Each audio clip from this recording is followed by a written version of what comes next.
මොකද මාවරේට බලන්න? ඔය ඇඳුම ගලවලා හෙළුවෙන් යන්න. ඇයි? ලැජ්ජ නැති මේ මෙව වෙනකන් පාරේ යන්න. යා. යකෝ අපිට ලැජ්ජා ඉන්නේ දැක්තියද අපි? මැච් ගහන එක කාගේ වැඩක්ද? මැච් ගහන එක උන්ගේ වැඩක්. මැච් බලන එක අපේ වැඩක්. යා කමන්නේ උනට ඔක ගලවලා යන්නකෝ. ආපංකෝ ඕවරේට බෝල ගියක් තියනවද? අයයි. ඕවරේට බෝල 6යි නෙවෙයි යකෝ එක බෝලයයි. එක බෝලෙන් තමයි මේ බෝල 6ම දාන්නේ. අනේ අයියා මේ විකාර බලන්නේ. පිස්සු.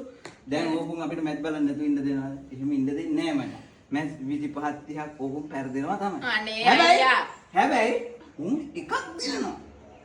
ඒ එක දිනනකොට අපි උම්මත්තකෝ වෙනවා. අපි නිකන් පිස්සෝ වෙනවා. නේ ඔය බලන එක නවත්තනවාකෝ. විකාරන් චික් විතර. ඒවා ජීවිතේට වෙන්න ති දේවල් සුද්දා. අපි බලනවා. බැන බලනවා ඉතින්. අපි බලනවා තමයි. මම තාම බලනවා.